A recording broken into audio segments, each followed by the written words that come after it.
वो ये है कि कोर्ट कैंपस में गोलीबारी का कांड हुआ था। कोर्ट कैंपस में जो गोलीबारी हुई थी ये आज से 1 महीने पहले हुई थी। इस पूरी घटना का उद्भेदन किया गया था। इसमें कल्याणपुर के एक मुखिया थे राम बाबू, उनके अतिरिक्त उनका पूरा गिरोह था जो शराब का एक नेक्सस चला रहा था। उसमें जो एक मेन शूटर था ओवेश, उसको गिरफ्तार किया, जेल भेजा गया था।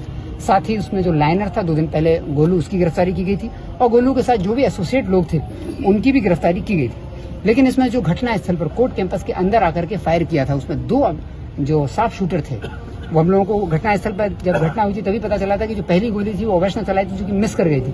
लेकिन बाकी गोली जो उनके पैर में लगी थी, एक और जो बंदी है उसको लगी थी, वो 2 शार्प शूटर ने चलाई थी, उनकी गोली मिस नहीं की थी।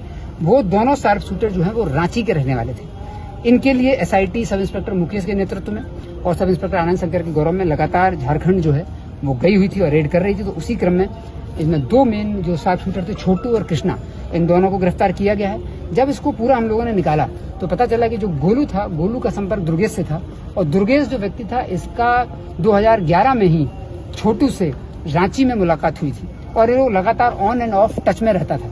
तो गोलू ने जब ये ठेका लिया था राम बाबू से मारने का 60 लाख का, उसके बाद इसने दुर्गेश से संपर्क किया और दुर्गेश ने इनको टच में दिलाया छोटू और कृष्णा के। तो छोटू और कृष्णा को इन्होंने ऑफर दिया था 12 लाख का कि 12 लाख ये छोटू और कृष्णा को पेमेंट करते, बाकी ओवेश को देते और बाकी पैसा गोलू अपने पास रखता।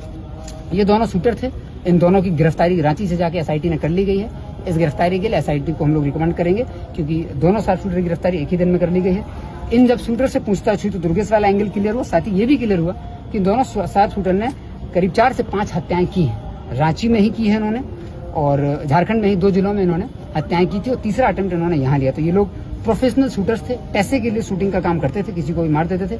ये लोग 23 तारीख की शाम में रांची से बस से निकले थे और 24 तारीख को सुबह ये यहाँ पर आ गए थे। ताजपुर बस स्टैंड के पास गोलू इनको रिसीव करने गया था अपनी गाड़ी से।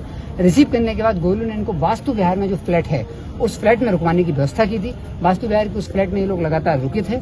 रुकने के बाद ये लोग 26 तारीख की घटना थी, ये एक दिन पहले रेकी करने नहीं आए थे। 26 तारीख को ये लोग आए और इन लोगों ने, गोलू आया था 25 तारीख को, लेकिन 26 तारीख को दोनों शूटर्स आते हैं, बाहर वेट करते हैं। वेट करने के पश्चात ये पूरे कोर्ट को, कैंपस को समझ लेते हैं और जब ये जो प्रभात चौधरी जो अपराधी था जो निकल रहा था जब पेशी के लिए, तो उस समय जो टेनी नाम का लड़का था वो इनको चिन्हित करा देता है। चूंकि ये लोग पहले फोटो या उसको पहचान नहीं रहे थे, लेकिन टेनी के कहने पर ये लोग उसको पहचान लेते हैं। पहचानने के बाद जब वो वापस आता है तब ये दोनों शार्प शूटर उस पर अटैक करते हैं। तो इस घटना में जो कोर्ट कैंपस की सेंसेशनल घटना थी, इस पूरी घटना का उद्भेदन अब समाप्त हो गया है। इसमें अभी सिर्फ जो राम बाबू राय के जो साथी हैं जो प्लानिंग में इन्वॉल्व थे, नीरज, इंदल एक्सेट्रा, उन जो कल्याणपुर थाना क्षेत्र के ही रहने वाले हैं, उन सब की गिरफ्तारी के लिए टीम जारी है, टीम अभी कार्य कर रही है। लेकिन जो मेन 2 शूटर थे उनकी गिरफ्तारी हो गई है। 18 तारीख को, अगर आज हम लोगों ने टीम गिरफ्तार नहीं कर पाती, कल इनको रांची से गिरफ्तार किया गया, आज जेल भेजा जा रहा है। 18 तारीख को ये लोग फिर लौटने वाले थे।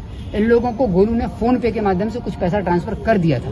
उस पैसे ट्रांसफर की जब कंफर्मेशन हो गई तभी ये लोग यहाँ पर आए थे। कितना पैसा गया ये हम लोग फोन पे से जानकारी लेंगे।